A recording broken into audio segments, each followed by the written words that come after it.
ካወቀሽ ምንድነው ማደርገው?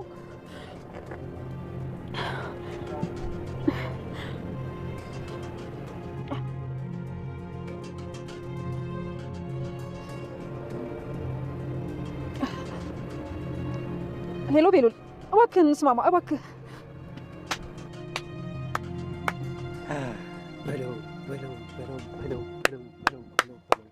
ቆይ ግን ለምንድን ነው እንደዚህ ለብሰሽ እንደዛ ነው ቦታ መቀመጥ የፈለግሽው? አዱ እኔ እኮ ካንተ ጋር መሆን ብቻ ነው የምፈልገው። ደግሞ ሌሎች ሰዎች ምን አደረጉልኛል? አንተ ካገኘሁ በቃኝ። ይሄን ያህል ነው የምትወጪ? በቃ እንሂድ።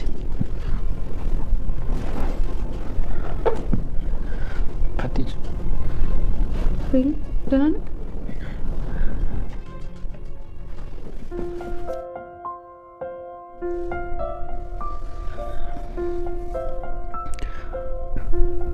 አትሂጂ እባክሽ። እኔ እኮ ብቻዬን ነኝ፣ ማንም የለኝም። ቤሉል ጠጥተሃል መሰለኝ። ተረጋጋ እንጂ ምን ሆናል? እኔ እኮ ብቻዬን ነኝ፣ ማንም የለኝም። ግን እኔ ያለው ቤሉል፣ ምንም ነገር ቢፈጠር መቼም ቢሆን ብቻ ናቸው ነው። ግን ትሄደች እንዴት ነው እባክሽ? ምንድን ነው? በጣም አምሮብሻል። አመሰግናለሁ። እስቲ ልጅ እኮ ራሷን ሶስት ታገኝ እንደዚሁ ነው የምትሆነው። አረ እባክሽ። አዎ ምን ታደርገዋለህ? በጣም ጥሩ ደስ የሚል ነገር ነው። ለማንኛውም አንድ ነገር ልነግርሽ ነበር። ምንድን ነው? አፍጥነው። ምን ያመናቅርሻል? ቀሳቲም እንዴ? ፍቅረኛ ውስጥ ላይ እየጠበቀኝ ነው። ከሌላ ሰው ጋር ስቆም ግን ትታርኩበት ይመስለኛል። ራስሽን ስለማታምኚ ነው አይደል? እንደዛ ነው የተሰማሽ? ምድራፍ እንከፍተው። ለማንኛውም ስሚ፣ እናትሽ ካንቺ የደበቀችው ትልቅ ነገር አለ። የሚገርምሽ ደግሞ በጣም ማጠብቂውና የሚገርም ነገር ነው። በእርግጥ እኔም ስሰማው ደንግጫለሁ። አረ በጣም ደነገጥክ?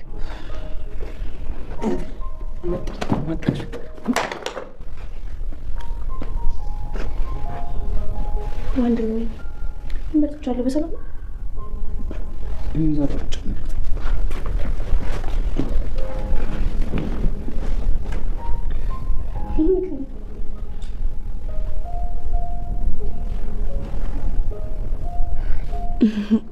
ወንድሜ ሰክራል መሰለኝ።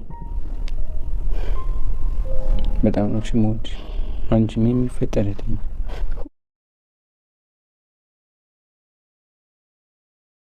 መሲ የቴዲን ድብቅ ማንነት አወቀች። ቴዲ መሲን የሚፈልጋት መረጃ ለመሰብሰብ ለመበቀል እንጂ ለፍቅር እንዳልሆነ በትንሹም ቢሆን የገባት ትመስላለች። ምክንያቱም ባለፈው አገኘው ስላለችው መረጃ ወይ ፎቶዬን አምጪልኝ ወይ ደግሞ ፎቶ አንሺና ላኪልኝ እያለ እያስጨነቃት ነው። መሲም ቁጭ ብላ ትንሽ እያሰበች ባለችበት ጊዜ እንግዲህ አንዲ ፖስት አግኝታለች። ይህንንም ባነሳችው ጊዜ ውስጡ የነበረው ነገር ያልተጠበቀ ሰርፕራይዝ አድርጓታል። መሲ ኤልሹ የቤሉል እህት እንዳልሆነች አውቃለች። ቤሉል ሰክሩና አምሽቶ ገብቶ ኤልሹን ምንም ቢፈጠር አንቺ የኔ እህት ነሽ፣ ማንም ምንም ቢልሽም እንዳታስቢ እወድሻለሁ እያላት ነበር። ከምን ጊዜውም በተለየ ሲንከባከባት ሁሉም ሰው ግራ ተጋብቷል። አዶኒ ኑኑን አገራችሁ ይዘሽኝ ካልሄድሽ እያለ ነው። አይንዬ ልጇ እንደወጣ አልተመለሰም። በጭንቀት እየተንጎራጉደች ነው። ውስጥ የጥሩ ስሜት እየተሰማኝ አይደለም፣ ልጅ የሆነ ነገር ሆኗል እያለች ነው። ወይዘሮ ሄለን ያልጠበቀችው ትልቅ ዱብዳ ወርዶባታል። ቤሉል ስለ ኤልሹ ሄዶ በጠየቃት ጊዜ ምን እያልክ ነው? ኤልሹ ወደድክም ጠላህም እህትህ ናት፣ ምን ለማለት ፈልገህ ነው እያለች ነበር። ነገር ግን ኤልሹ እህቱን እንዳልሆነች በነገራት ጊዜ ወይዘሮ ሄለን በጣም ተደናግጣለች። ሚስጥሯንም ሌላ ሰው አውቋል። በዚህን ጊዜ እንግዲህ ወይዘሮ ሄለን ነግሯት ጥሏት ሲሄድ ደውላ እያለቀሰች ደውላ ቤሉልን እባክህ እንስማማ እያለችው ነበር። ቤሉልም ከአንቺ ጋር ከምስማማ ጭራሽ ቢቀርብኝ ይሻላል፣ አንቺን እኔ ራሴ ነኝ የማጠፋሽ እያለ ዝቶባታል። ጆም እያጨበጨበ ከመኪና ውስጥ ወጥቷል። ለካ የእናንተ ቤት ታሪክ የሚያልቅ ጉድ አይደለም። ኤልሹ የዛ ቤት ልጅ አይደለችም፣ ኤልሹ የቤሉል ልጅ አይደለችም እያለ ተሳልቆባታል። ጆ በራሱ ሌላ በቀል ያለው ይመስላል። ጆ እዛ ቤት ለበቀል የገባ ይመስላል። ምክንያቱም እሱም ከሌላ ቡድን ጋር እየሰራ ነው። በሌላ በኩል አዶኒም ከሌላ ቡድን ጋር እየሰራ ነው። በዚህ መሀል እንግዲህ አዶኒ ቤሉልን ጆ አንዳንድ ጊዜ መልካም ሆኖ ይቀርበዋል፣ በሌላ በኩል ደግሞ መረጃዎቹን መልሰው ከእጁ እንዲነጠቁም ያደርጋል። የጆ ስራስ ምንድን ነው? ሰላም ሰላም፣ ውድና የተወደዳችሁ ውድ ቤተሰቦች እንደምን አላችሁ? በያላችሁበት የዓለም ዳርቻ ሰላማችሁ ብዝት ትርፍ ይበል እያለን በአዲስ መጥተናል። በቅንነት ላይክ፣ ሼር፣ ሰብስክራይብ እያደረጋችሁ ቤተሰብ አድርጉን። በባለፈው ክፍል እንዴት ተመለከትነው እንግዲያ ተከታታይ ድራማ እስከ ዛሬ ድረስ ሲጠበቅ የነበረው ማለትም ቤሉል በጉጉት ሲጠብቀው የነበረው የዲኤንኤ ውጤት ያልጠበቀውን ዱብዳ ይዞበት መጥቷል። የቤቱ ብቸኛ ሴት ልጅና ቀበጧ የአቶ ቶማስ ልጅ ተብላ እስከ ዛሬ ድረስ የምትታወቀው ኤልሻዴይ አሁን ግን ቶማስ ልጅ እንዳልሆነች ቤሉል አውቋል ማለት ነው። በሌላ በኩል ይህን ሚስጥር ባወቀች ጊዜ መሲ አቶ ቴዲ ያላት ትዝ ብሏታል። ቴዲ ሂጂና ሄለንን ኤልሻዴይ ልጅሽ አይደለሽም ብለሽ ንገሪያት፣ ይህንን ነገር እሷ ራሷ አታውቅም ብሏት ነበር። የዲኤንኤ ውጤቱን በተመለከተች ጊዜ ያስታወሰችው ይህንኑ ነበር። እናም እንግዲህ በዚህን ወቅት ቴዲ ያላት ነገር ልክ ነው ልክ አይደለም የሚል ንጽጽር ውስጥ ገብታለች። ቤሉልም ያልጠበቀው ነገር ገጥሞታል። ምን ነው በቀረብኝ ባላስመረምርስ እንዲሁ እህቴ ናት እያልኩ አምኜ ብኖር ይሻለኝ ነበር ብሏል። ቤሉል እጅግ በጣም አብዷል፣ ተናዷል፣ ተበሳጭቷል። የቤቱን እቃ ሁሉ ሊጨርስ ምንም አልቀረውም። ሌዛም ከጎን ሆና እኔ እኮ አንተን ላግዝ ነው የመጣሁት፣ አንተን ብዬ እስከመጣሁ ድረስ እባክህ ራስህን ጠብቅ፣ አንተን መንከባከብ አለብኝ እያለችው ነው። እሱም አሁን ብቻዬን መሆን እንጂ የምፈልገው የማንም ሰው ገዛ ያስፈልገኝም ውጭልኝ ብሎ ሲጮህባት ሌዛ በጣም ተደናግጣ ከቤት ወጣለች። ከቤቲም ጋር ወክ እያደረጉ ነው። በዚህን ጊዜ ሌዛ ትንሽ ደብሯት ስለነበረ ለምንድን ነው የደበረሽ? ፍቅር እኮ ከባድ ነገር ነው እያለቻት ነበር ቤቲ። ሌዛም እባክሽ እንደዛ አትበይ፣ እዚህ ቤት ለምን እንደመጣሁ ታውቂያለሽ? ሌላ ሰው ቢሰማሽስ? እንደሱ አይደለም ሌላ ችግር ገጥሞኝ ነው እያለች ነው። እና ሌዛም በቤሉል ተስፋ የቆረጠች ትመስላለች። ማለት ቤሉልን ብታፈቅረውም ማፍቀሯን ሚስጥሯን ደብቃ እሱን ለማገዝና ለመንከባከብ ወደዚህ ሀገር የመጣችው ሌዛ አሁን አንዳንድ ሚስጥሮችን የምታውቀው ቤቲ ምናልባትም ይህም ሚስጥር ለቴዲ ከናገረችው ግን በሌዛና በቤሉል መካከል ያለው ግንኙነት ሊታወቅ ይችላል እና ሌላ ፍቅረኛ አለው ብላ በጠየቀቻ ጊዜ ፍቅረኛ እንደሌለው ነግራታለች።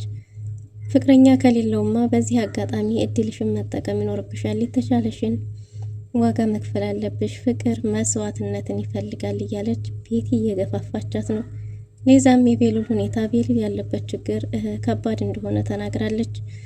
እናም ደግሞ ለዛ እንደሆነ የተረበሸችውም ጭምር ቤቲ እንግዲህ ቴዲ ጋር በሄደችበት ጊዜ የሰማችው ድምጽ አለ። እሱ ድምጽ ደግሞ እየረበሻት ነው። ግን ደግሞ እውነት የሚያስታምመው ሰው ነው ብላ ለማመን እየሞከረች ያለ ይመስላል። ምክንያቱም ቴዲን እጅግ በጣም ከራሷ በላይ ተወደዋለችና። መኩም እንደወጣ ወደ ቤት አልተመለሰም። የመኩ እንደወጣ መቅረት ወደ ቤት አለመመለስ ወይዘሮ አይንዬን ሰላም ነስቷታል። ወንድማችሁ አልመጣም ወይ ያለች ሁሉንም እየጠየቀች ነው። እነሱም አላየነውም ምንም አይሆንም ይመጣል ቢሏትም ወይዘሮ አይንዬ ግን ልቧና የእናትነት አንጀቷ ነግሯት ነው መሰለኝ አይ እንደዛም ቢሆን መምጣት ነበረበት፣ ምክንያቱም ምናልባት በሱ ግልፍተኝነት አንዱ ጋር ተጣልቶብኝ እንዳይሆን ልጄ ጥሩ ስሜት እየተሰማኝ አይደለም ብላለች። ትንሽ እንጠብቀውና ካልመጣት ፍለጋ እንወጣለን እያሉ እየተጨናነቁ ነው። ቤሉል እስከ ዛሬ ድረስ ሲቆማን ሌላዎችን ሲከለክል የነበረው መጠጥ በራሱ በፍቃደኝነት ሄዶ ጠጥቶና ሰክሮ ወደ ቤት ተመልሷል። ኤልሹና አዶኒም አንድ ላይ ጥሩ ጊዜ እያሳለፉ ነው።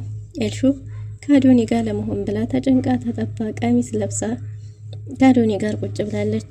አዶኒ በእንደዚህ አይነት አለባበስ ሬስቶራንት ወይም ደግሞ የተለየ ቦታ መሆን ሲገባሽ እኔ ጋር እንደዚህ አይነት ቦታ መሆንን ለምን መረጥሽ ብሎ ጠይቋታል።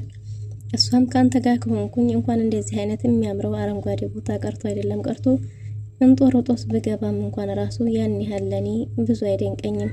ስለዚህ እኔ የምፈልገው አንተን ብቻ ነበር፣ እሱ ደግሞ ህልሜ ተሳክቶልኛል እያለች ነው።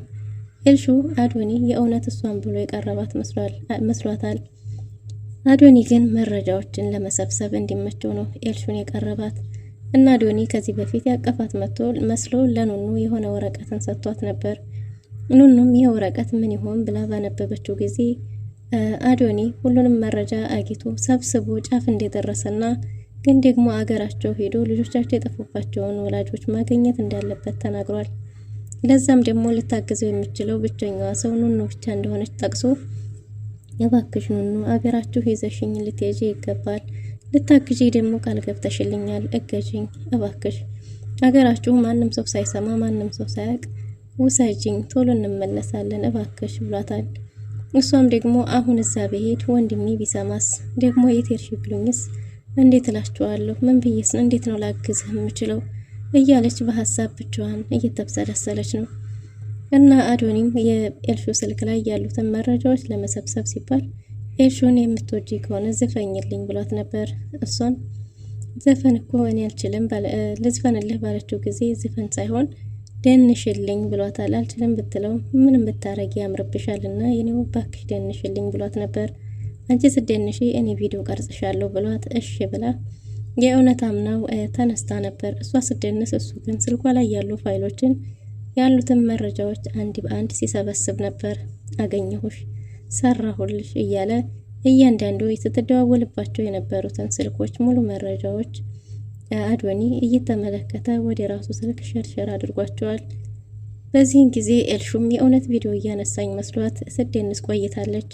በስተመጨረሻም አንተ ደንስልኝ ብለው ነበር። እሱም ከእሷ ጋር ትንሽ ወዝወዝ ብሎ ቁጭ ካሉ በኋላ ቪዲዮውን ለማየት ወደ ስልኳ ስትገባ ስልኳ ላይ ግን ምንም አይነት ፋይል አልነበረም እና አዶኒም በስተት ቪዲዮውን ሴቭ እንዳላደረገው ተናግሯል። ምናልባት እንደዛ ሆኖ ሊሆን ይችላል እንጂ አልበለዛ እኔማ ቪዲዮ ቀርጬሽ ነበረ የእውነት እንደዛ አድርጌ ነበር ብላ ሳምኗታል። ኤልሹ የእውነት በእኔ ስልክ ነው የቀረጽከው? የእውነት ቀርጸኸኛል? ታዲያ የት አለ? እያለች ታበሳጭታበታለች። እሱም ቪዲዮውን ሴቭ ስላላረገው እንጂ እየቀረጻት እንደነበረ ተናግሯል። በዚህን ጊዜ ቆይታቸውን ከጨረሱ በኋላ በቃ ወደ ቤት እንግባ ብለው ተነስተው ወደ ቤት እየመጡ ሳለ የሆነ ቦታ ላይ ስደርስ አዶኒን በቃ አንተ ግባ ብለው እሱ ተመልሶ እሱ ወደ ቤት ገብቶ እሷ ወደ ኋላ ቀርታለች። የሚሆነው ምንድነው እንጂ ወይዘሮ ሄለን ቤሉል የሆነ ነገር ያደርገኛል፣ ስሜቱ ጥሩ አይደለም፣ ስልክ ባናገረኝ ጊዜ አነጋገሩ ልክ አይደለም እና ወይ ሌላ ኃይልም ልጨምር እያለች ነበር። ጆ ግን አይ ምንም ችግር የለውም እኔ በቃለሁ እኔ ያለሁሽ እያላት ነበር። እሺ ብላ እንግዲህ እሱን መኪና ውስጥ ተደብቋል ማለት ነው። እና ቤሉልም ወይዘሮ ሄለንን ሄዱ አንድ ነገር ልጠይቅሽ ነው የመጣሁት ለመጨረሻ ጊዜ፣ አንቺ ግን ምን አይነት ሴት ነሽ? ምን አይነት ግልቱ ሴት ነሽ? እያለ ማነሽ ምንድነሽ እያለ ካመነጨቃት በኋላ አሁን የመጣሁት አንድ ጥያቄ ልጠይቅሽ ነው፣ እሱንም እውነቱን ትመልሽልኛለሽ ብሎ እሺ ብለው ነበር። እናሱም ኤልሹ እህቴ ናት ወይስ አይደለችም ብሎ ጠይቋት ነበር። እሷም ምን ያጃጅልሃል? ምን የሚባል ጥያቄ ነው እያለች እርግጠኛ ያልሆነ ስለመሰላት የራሷን ግምት ተናግራለች። ቤሉልም አሁንም ለመጨረሻ ጊዜ ልጠይቅሽ እያለ 3 እድሎችን ሰጥቶ በሶስቱም ጠይቋታል። እሷም ምን እያልክ ነው? ኤልሹ እህት ናት ብላ በድፍረት ተናግራ ነበር። ቤሉል ግን ኤልሹ እህቱን እንዳልሆነች ተናግሮ የእሷን ክፋት ማንነት እስከ ጥግ ድረስ ነግሯት ከዚህ በኋላ ግን ጠላትሽ ማንም ሳይሆን እኔ ራሴ በእጆች ነው ማጠፋሽ ብሎ አዋርዷት ጥሏት ሄዷል። በዚህን ጊዜ ወይዘሮ ሄለን እጅግ በጣም ተደናግጣለች።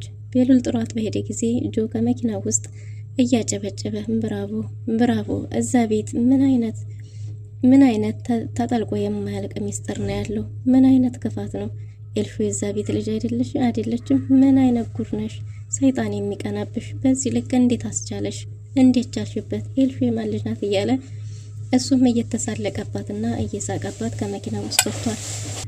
ወይዘሮ ሄለን እንደዛ ተናግሮ በድፍረት ጥሏት ሲሄድ እውነታውን እንዳወቀ ስለገባት ስልክ ደውላለች እያለቀሰች። እባክህ ቤሉል እንስማማ እባክህ እያለች ስታለቀስ ጆ እየተሳለቀባት ነበር።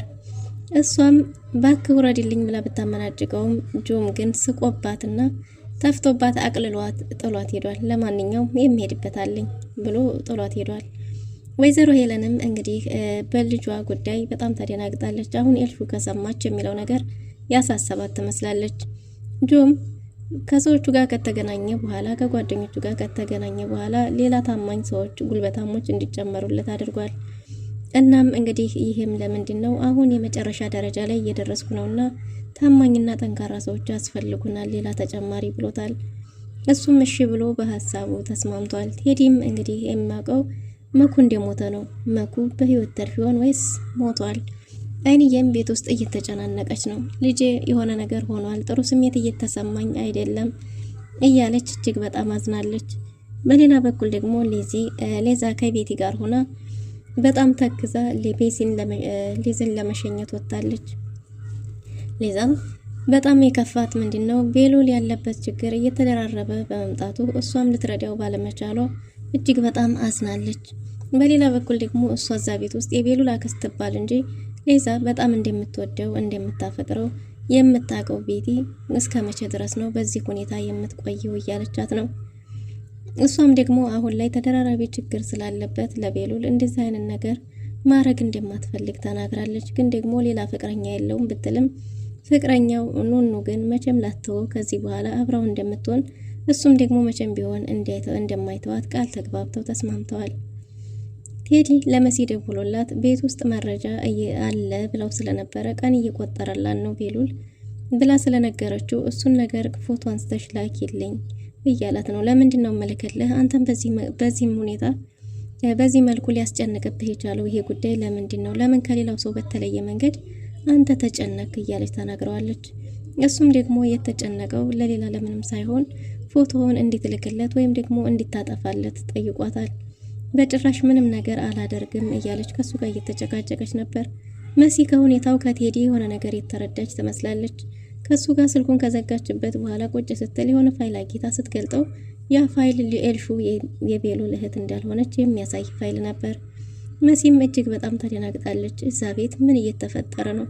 ምን እየተካሄደ ነው የሚለው ነገር እጅግ በጣም አስደንግጧታል። በሌላ በኩል ደግሞ ቤሉል እጅግ በጣም ጥንብዝ ብሎ ሰክሮ መጥቶ ቁልፍልፍ ብሎ ተኝቷል። ቤተሰቡ በሙሉ እጅግ በጣም ተደናግጧል። ብቸኛ ነኝ፣ ማንም የለኝ፣ እኔ ብቻዬን ነኝ እያለ ሁሉም ሰው ቢጠይቀው ምን እንደሆነ ለማወቅ እንኳን ለአንዳቸውም እንኳን ምላሽም ለመስጠት ፈቃደኛ አልነበረም። ቤሉል እጅግ በጣም ስለተከፋ ለማናቸውም ሳይናገር ቁልፍልፍ ብሎ ተኝቷል። ወይዘሮ አይንዬ የቤሉል ነገር ግራ ቢገባቸው ቤት ሲጠይቁት ምላሽ ስላጡ ሁላቸውም እየተነሱ ሄደዋል። በቃ እኔም ልሄድ ብላ ኑኑ ብድግ ስትል ኑኑ እባክሽ ጥለሽኝ አትሄጂ፣ አሁን እኔ ብቸኛ ነኝ፣ ማንም የለኝም፣ አንቺ እንኳን ተቀመጭ ብላት ነበር። ኑኑም ምንድነው የሆንከው? እኔ መቼም ብቻ ልተውህ አልችልም፣ ምንጊዜም ከጎንህ ነኝ፣ ምንድነው የተፈጠረው? ምንድነው የሆንከው እያለችው ነበር። እህቴ ግን የለችም፣ እህት ግን የለኝም እያለ ነው። ኑኑም ምንም የገባት ነገር የለም። እናም እንግዲህ ኑኑ ጋር እህቴ የለችም እያለ እያዘነና እየተከዘ ሳለ ድንገት አዶኒና ኤልሹ መጥተዋል ማለት ነው። ኤልሹ ውጭ ላይ ጆን አጊታው ጆ እናቷ ከልጅቷ የደበቀችው ትልቅ ሚስጥር እንዳለ ቢነግራትም እሷ ግን አመነጫጭቃና ሰድባ አባረዋለች። እሱም ወደፊት ታገኘዋለች፣ ለዛውም ከባድ ሚስጥር ነው የደበቀችሽ ብሎ ጠቆሞ ጥሏት ሄዷል። ቤት ውስጥ ስገባ ደግሞ የወንድሟ አቀባበል የተለየ ነበር። ከመቀመጫው ብድግ ብሎ መጣች ብሎ ቅፍ ካረጋት በኋላ እህቴ ማንም ብንም ቢልሽ እኔ ወንድምሽ ነኝ፣ እኔ ወንድምሽ አለሁልሽ፣ በጣም ነው የምወድሽ እያለ ነው። ከአጠገቤ አትራቂ፣ እንደ ልጅነታችን እንጫወት፣ አንቺ አሸንፊኝና እኔ አውቄ ልሸነፍልሽ እያላት ነበር። እንዴ እስከዛሬ ድረስ አንተ አውቃለኝ ነው እንደምትሸነፍልኝ ብትለውም አዎ ያንቺን እጆች መምታት ስለማልችል አውቄ ነው እስከዛሬ ድረስ የምሸነፍልሽ እያላት ነበር። እና ወንድሟ ከልቧ እንደሚወዳት እየነገራት ነው። ኤልሹም በጣም ግራ ተጋብታለች። ቤሉል፣ አዶኒም፣ ኑኑም ሁላቸውም ቤተሰቡ ግራ ተጋብተው እየተመለከቱ ነው። ኤልሹን እባክሽ የትም አትሄጂ፣ እንደ ልጅነትሽ እግሬ ላይ ተኝ ብሏታል።